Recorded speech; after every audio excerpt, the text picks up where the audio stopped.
The squad lights were already bouncing off storefront windows when the SUV cut across Milwaukee streets, tires screaming while radios crackled with the name everybody already recognized.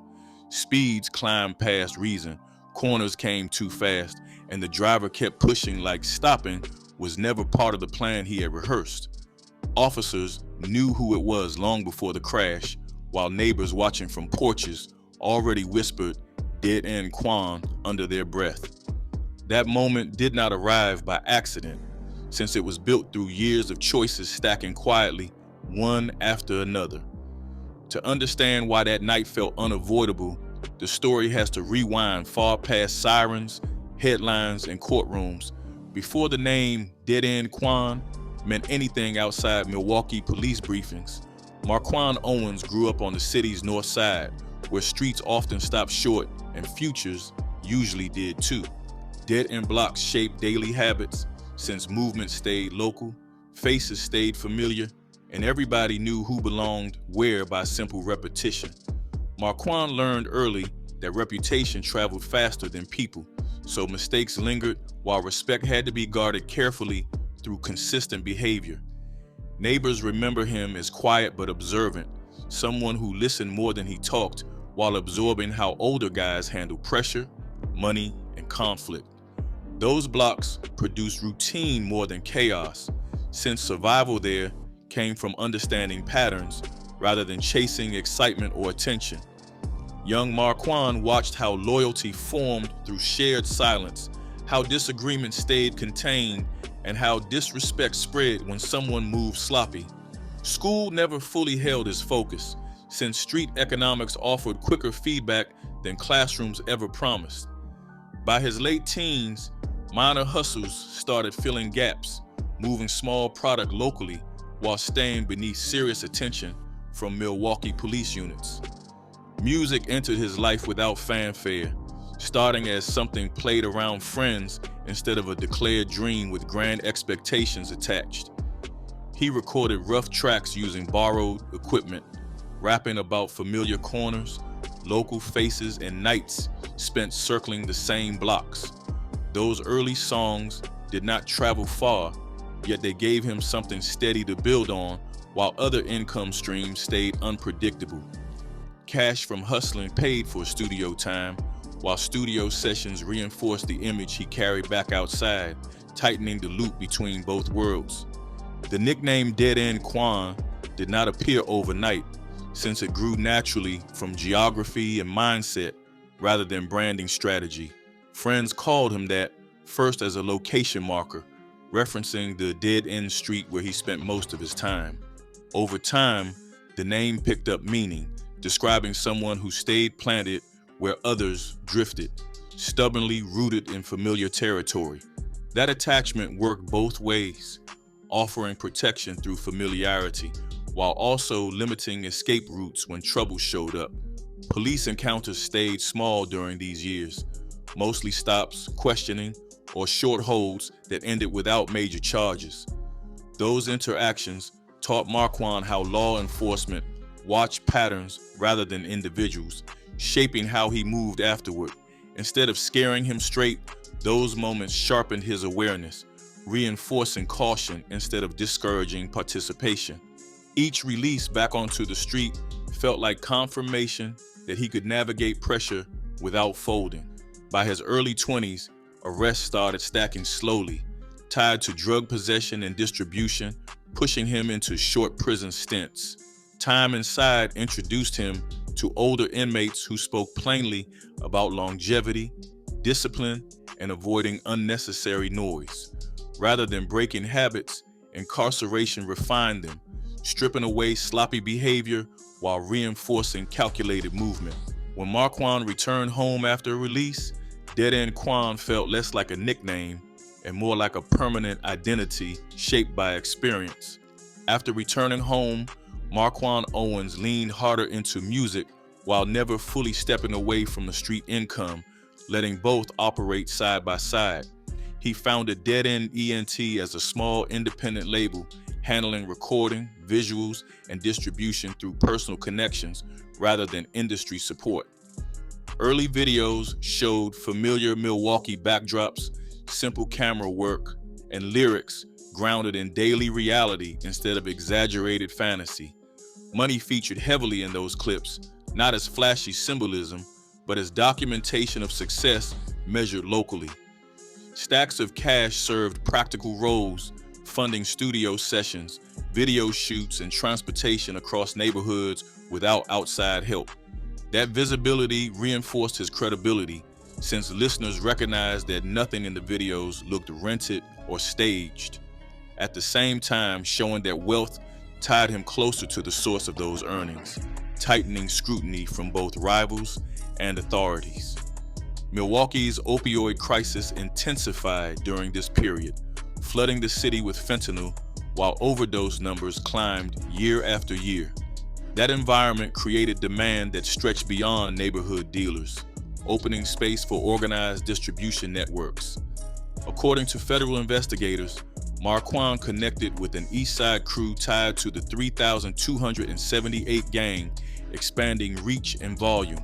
By 2022, court filings later alleged his involvement in moving hundreds of grams of fentanyl alongside significant cocaine quantities, while his rap profile continued growing through consistency rather than viral moments.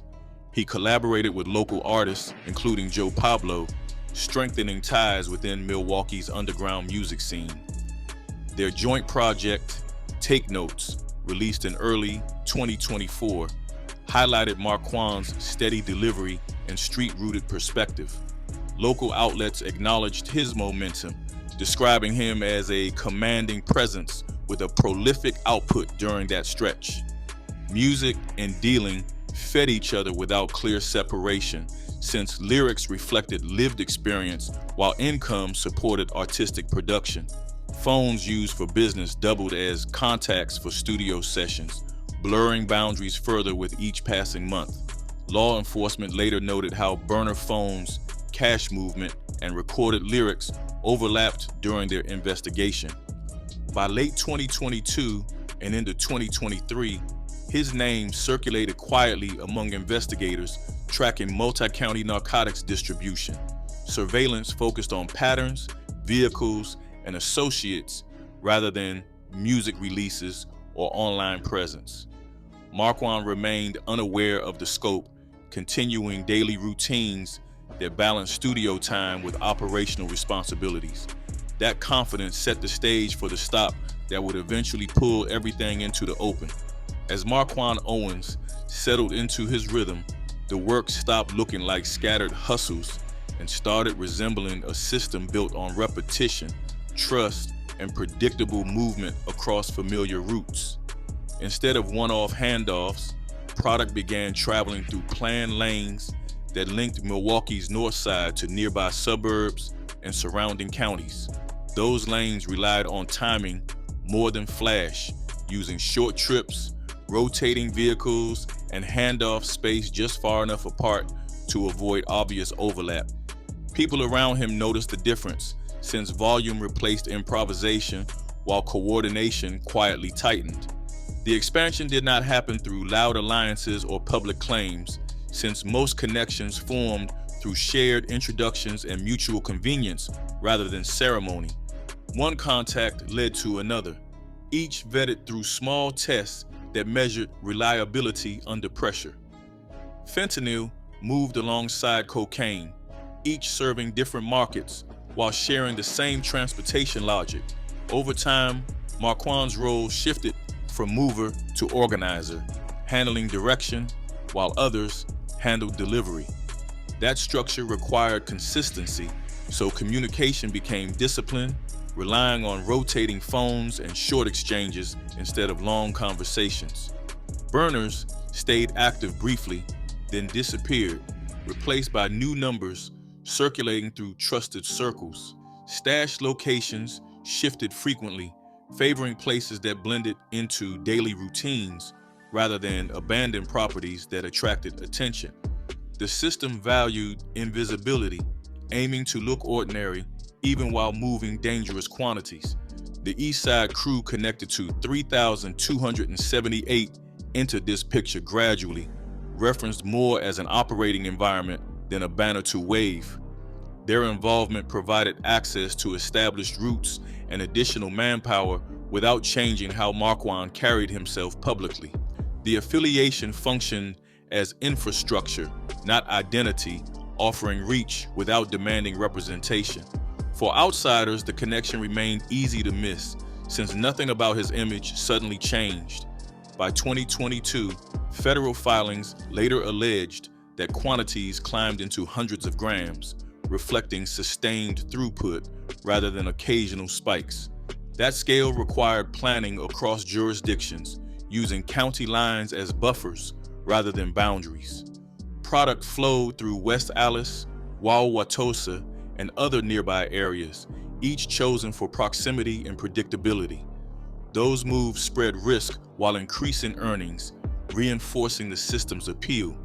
Despite the growth, Marquand stayed grounded in routine, keeping appearances modest compared to the money circulating behind the scenes.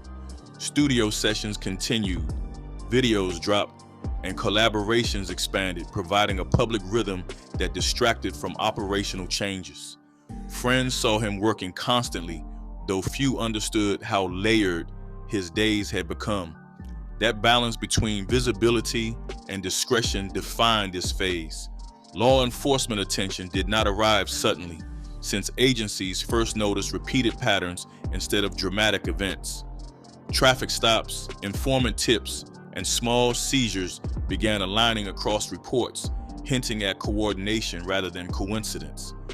Analysts started mapping movements, comparing dates, locations, and phone activity without attaching names immediately. At that stage, Marquand remained just one node among many not yet singled out.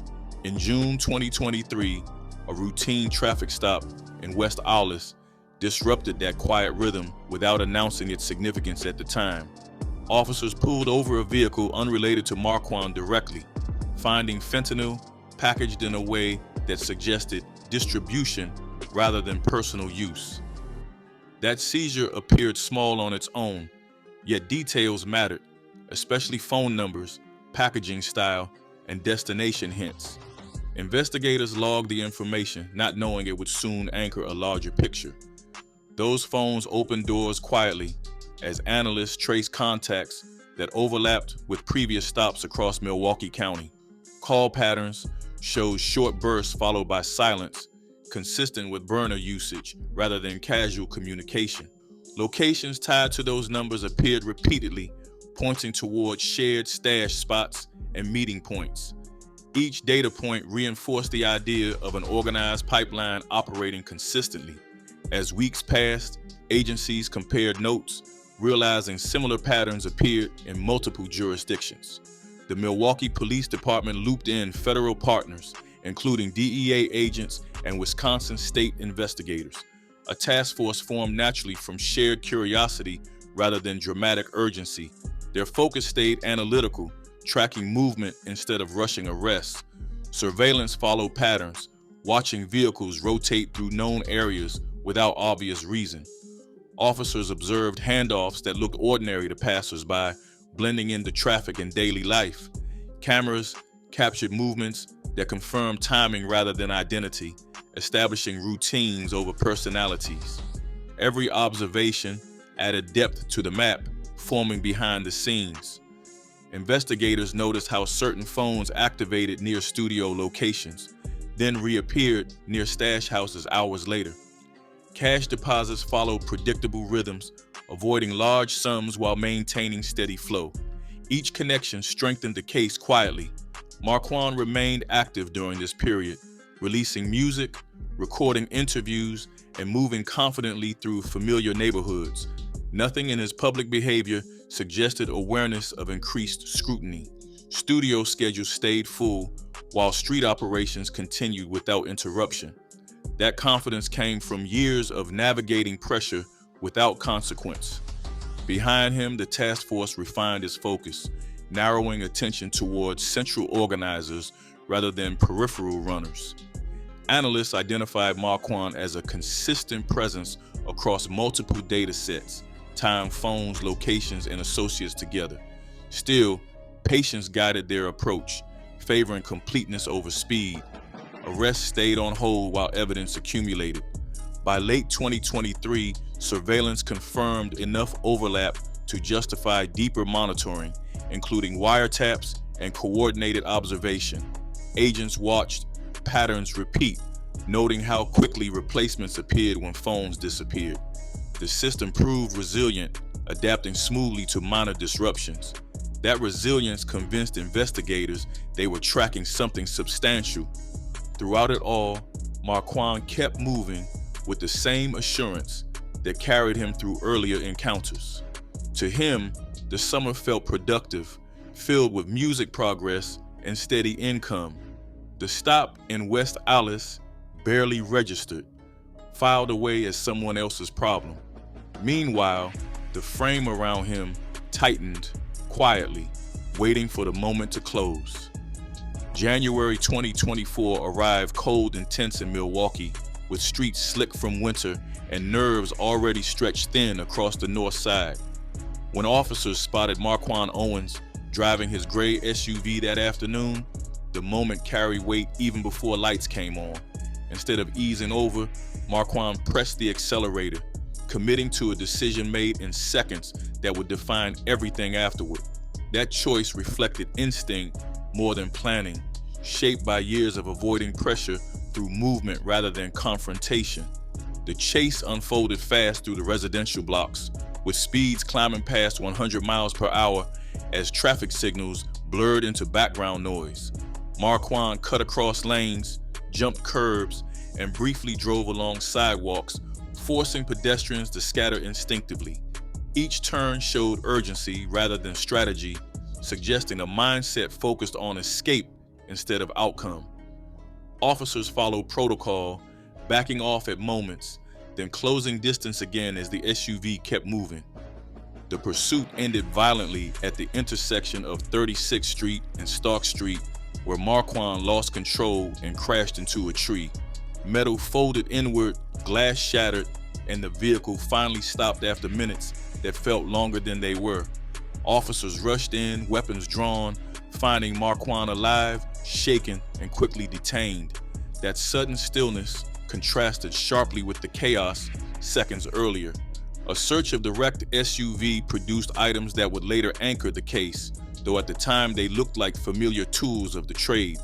Officers recovered 8 cell phones, digital scales, approximately $12,000 in cash, and 2 ounces of fentanyl packaged for distribution. Each item carries significance beyond surface value, especially when viewed together rather than separately. Investigators recognized the collection as evidence of active trafficking rather than personal use. The phones mattered most, since each represented a potential map of contacts, timing, and movement stretching beyond that crash. Digital scales confirmed intent to measure and distribute rather than possess casually. Cash suggested recent transactions, reinforcing the idea of ongoing operations instead of isolated activity. Fentanyl quantity alone placed the situation firmly within felony territory, triggering broader involvement from federal partners. Marquand was booked into Milwaukee County Jail that night, facing charges including fleeing an officer, recklessly endangering safety, and possession with intent to distribute. Mugshots captured a man who looked frustrated rather than defeated, still carrying confidence despite circumstances tightening. Word spread quickly through neighborhoods, since crashes like that rarely stayed quiet. People whispered that it felt serious, though nobody yet understood how serious it would become. The bond decision surprised many, since a judge set bail at $15,000 cash, an amount Marquand posted within days. On the street, the release felt unusual, stirring confusion rather than celebration. Some viewed it as luck, others saw it as temporary, while a few started asking uncomfortable questions quietly. Marquand walked free again, returning to familiar spaces while charges remained unresolved. That release reinforced his sense of control, confirming years of experience navigating close calls without lasting consequence. He resumed daily routines, studio sessions, and visible movement, projecting normalcy outward. Meanwhile, prosecutors began organizing evidence recovered from the crash, layering it with data already gathered through months of surveillance. The case stayed alive, breathing steadily, while Marquand stepped back outside. After his release, Marquand Owens missed scheduled court appearances, turning a pending case into something heavier. By early spring 2024, his absence shifted his status from defendant to fugitive without dramatic announcement. Law enforcement noted the change quietly, updating warrants while continuing efforts already in motion. On the street, the shift felt sudden, feeding speculation across neighborhoods and online spaces. In April 2024, Fox 6 News, Milwaukee, aired a segment labeling Marquand as part of Wisconsin's Most Wanted, amplifying his profile overnight. U.S. Marshals described him as dangerous, tying his name directly to fentanyl distribution and public safety concerns. The broadcast reached audiences far beyond his usual circles, introducing his face to people unfamiliar with his music. That exposure transformed a local case into a statewide talking point. The phrase "most wanted rapper" spread faster than official updates, circulating through social media, group chats, and comment sections. Fans shared clips, critics reposted mugshots, and rivals took note of the attention. The irony landed immediately, since music promotion now collided openly with law enforcement messaging. Marquand's name moved through Milwaukee faster than investigators ever could alone. Rumors followed naturally, especially surrounding how he secured bond earlier in the year. Some speculated cooperation, others dismissed the idea as street gossip fueled by jealousy. Online forums debated paperwork, timing, and courtroom mechanics without reaching conclusions. No evidence confirmed those claims, though repetition alone gave them weight in public perception. Rather than disappearing completely, Marquand stayed visible through music releases and interviews conducted at undisclosed locations. He dropped a mixtape, Diamond in the Rough, in May 2024, promoting it through backup social media accounts. Lyrics hinted at pressure, movement, and watching surroundings closely, reflecting circumstances without direct explanation. Fans dissected lines for meaning, reading between bars. He also appeared on Juice Talk TV addressing allegations directly while holding up court documents he claimed proved his name stayed clean. Marquand insisted no cooperation existed, pointing out the lack of co-defendants in his county case. His tone mixed frustration with confidence, suggesting someone used to defending himself publicly. Other Milwaukee artists weighed in indirectly, some backing him, others distancing themselves quietly. Diss tracks surfaced, referencing unnamed informants and questionable loyalty without naming targets explicitly. Each mention kept his name circulating, reinforcing notoriety alongside uncertainty. Music and controversy fed each other during this period. Marquand continued releasing pre-recorded videos, maintaining an active presence online. Viewers noticed familiar backgrounds, fueling speculation about his whereabouts. Law enforcement monitored these drops carefully, searching for clues hidden in visuals and references. Every post tightened pressure incrementally. By mid-2024, Marquand occupied a strange space, celebrated by some, doubted by others, and pursued steadily by authorities.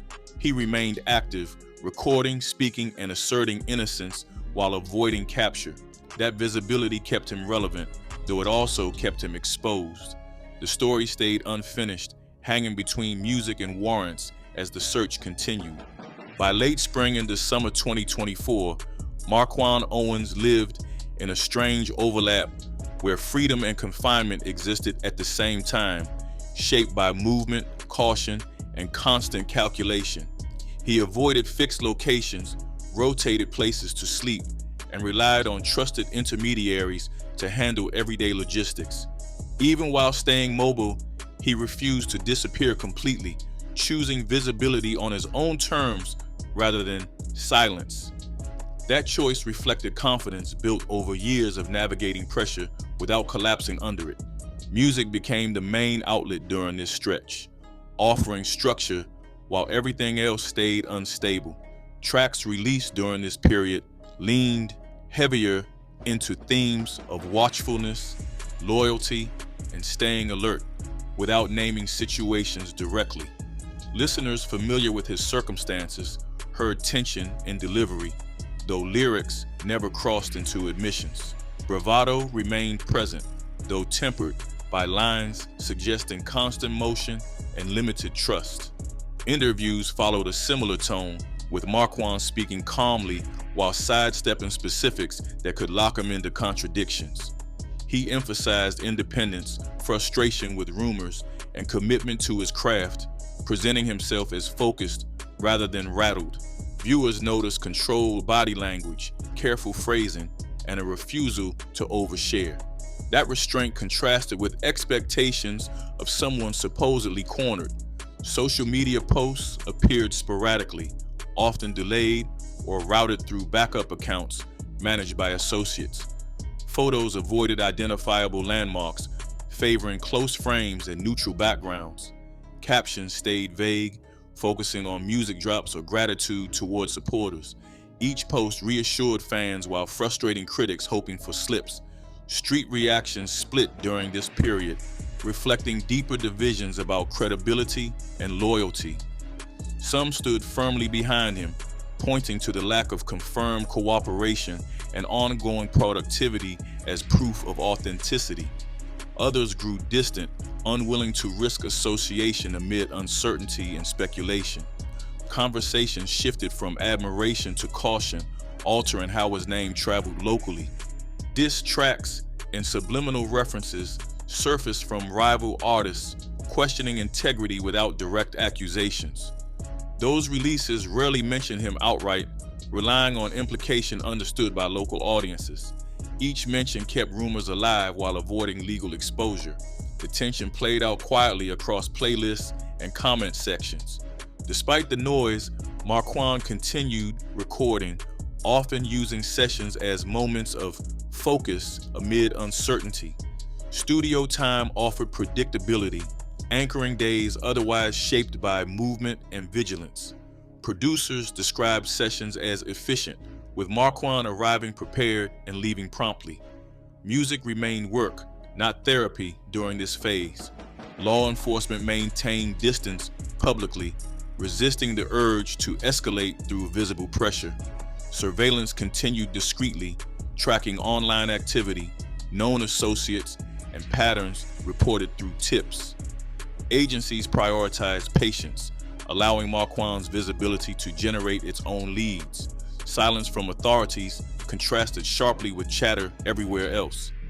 As summer progressed, the gap between perception and reality widened, leaving Marquand suspended between notoriety and pursuit.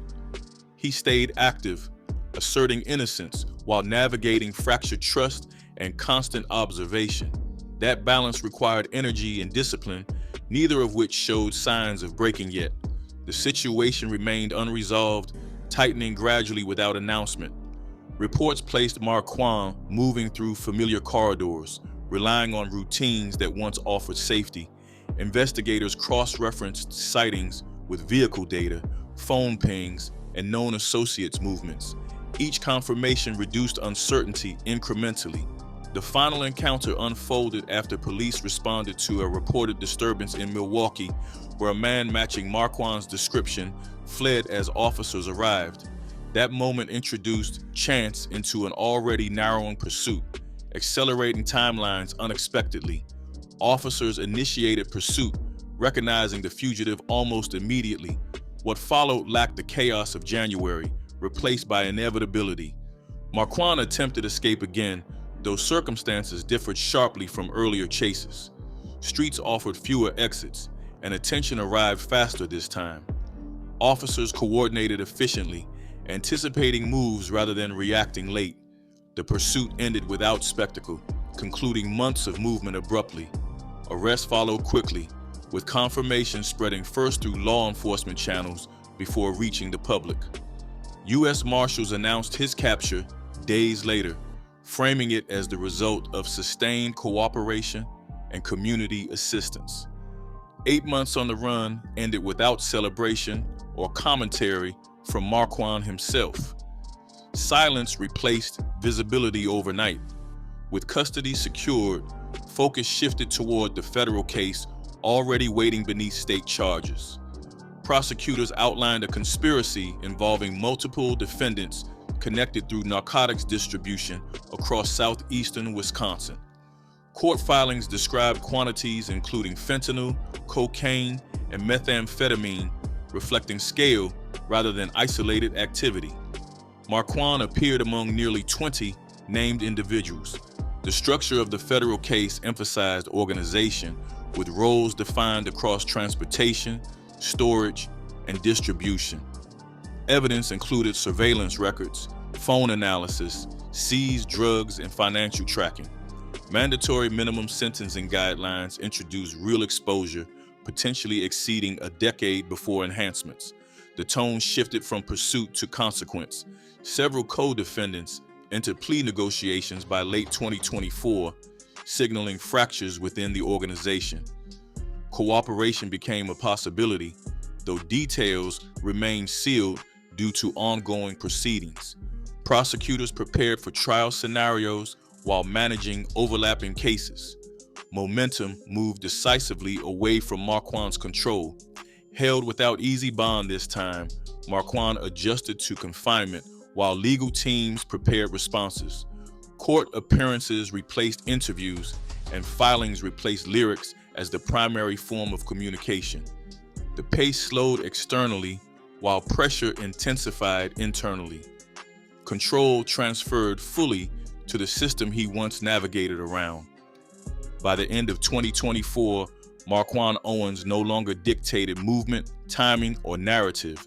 His story shifted from streets and studios to courtrooms and documents. Music releases slowed, managed by others rather than himself. The run ended quietly, leaving consequences to unfold without commentary.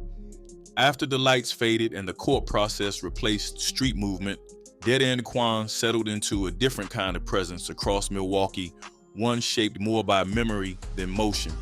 His name stopped traveling through blocks in real time and started circulating through conversations, playlists, and old clips reposted with context added later. People spoke about him in past tense even while his case remained active, which shifted how the story landed emotionally. Without sirens or updates, the situation cooled into reflection rather than reaction. Music did not stop completely, though control over it changed hands and pacing slowed noticeably. Projects assembled from unreleased recordings surfaced, promoted by Deadend ENT with careful distance from current events. Listeners approached those tracks differently now, hearing confidence, urgency, and caution layered together without needing explanations. Each release felt like a snapshot, frozen in time rather than a response to the moment. Public memory split along familiar lines, shaped by where people stood while the story unfolded. Some framed Marquand Owens as an example of how ambition and access collide under pressure, especially during Milwaukee's fentanyl surge. Others remembered Deadend Quan as a local artist who stayed productive until circumstances caught up. Neither side fully owned the narrative, allowing space for disagreement without resolution. In neighborhoods where his name once carried weight, conversations softened over time. Stories about sightings, studio sessions, and close calls blended into broader talk about that era. Younger listeners discovered his music detached from headlines, while older heads remembered the details that never made songs. The distance created perspective without closure. Law enforcement never dramatized the outcome publicly, letting court records and sentencing guidelines speak instead. Officials moved on to other investigations, treating his case as part of a larger effort rather than a singular victory. That restraint kept the ending from feeling definitive, reinforcing how systems continue regardless of individual stories. The absence of spectacle left room for interpretation rather than judgment. Looking back, the opening image of flashing lights and speed gained clarity without losing its weight. What once felt sudden now read as the final point on a long curve shaped by environment, choice, and opportunity. Each phase leading there connected logically, even if it never felt predictable while unfolding. The mystery reduced itself through accumulation rather than revelation. Deadend Quan's position in Milwaukee history settled somewhere between warning and reference point, without needing labels attached. His story remained incomplete by design, tied to ongoing proceedings and personal consequences still playing out. People continue to mention him without agreement on what he represented. That lack of consensus became part of the legacy. The noise eventually died down, replaced by quieter conversations and distant recollections. What stayed was not shock or celebration, but recognition of how easily momentum builds once patterns set in. The ending arrived without punctuation, leaving consequences open-ended and time doing the rest.